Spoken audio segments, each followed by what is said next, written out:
people here, at some point in your life, bought Kodak film? Yeah.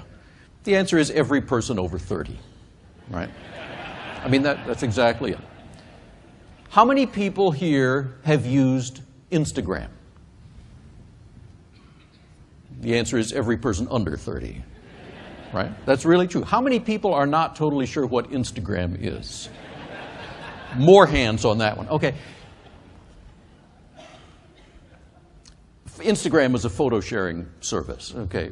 Now, how is it that Instagram, which has 12 employees, was recently sold to Facebook for $1 billion, and Kodak is in bankruptcy? Okay. They had a business model that worked for 100 years. It doesn't work anymore, and they didn't innovate it. And we've seen the results. Over and over, this is what we're seeing.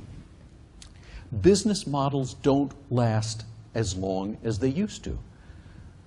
You know, look at newspapers, for a dramatic example. That business model worked for over 100 years. Now they're dropping like flies. Magazines, my business, heaven knows.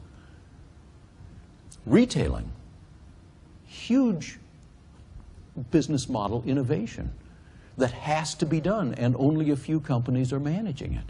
The reason this is so difficult is that business models used to work for decades, many decades, and so you had many generations of management that never had to change the business model.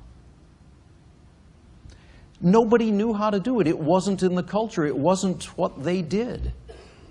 So they don't have the muscles, they don't have the tools, and yet now they all have to do it. A consultant I talked to recently told me a good business model used to work for 30, 40 years at least. Now there are businesses where it has to change every 2 to 3 years, and if you can make it last 6 or 7 years, that's nirvana. That's the new world we're in, and it's a fundamentally new world. Who has done it well? There are a few examples that I love. One of the best, actually, which you may not know, is the Thomson newspaper company. Okay. Thomson was a great, great newspaper company.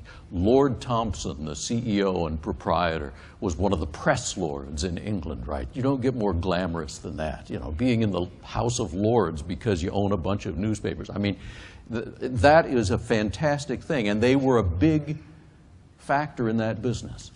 They got out in 2000. Now, if you look back, you'll see that 2000 was the year of all-time highest ad revenues for the newspaper industry. All-time highest. And that's the year they decided to get out of the newspaper business. Now, as you can imagine, today, they look like geniuses for having exited the business and decided to focus completely on electronic information. Back then, they looked crazy. And this is actually one of the features of business model innovation when you do it well. You often are out of step, contrarian, seems crazy. Right? Another great example, of course, is Intel, which had to change its business model many times. It started out making memory chips till they figured out that that was going to be a commodity business. So they changed completely and started making entirely processing chips.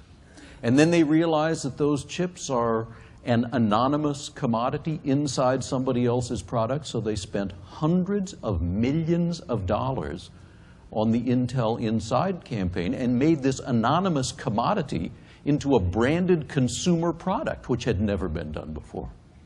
And now, as the devices that people use are shifting from, you know, PCs and so forth to mobile devices, they're changing again.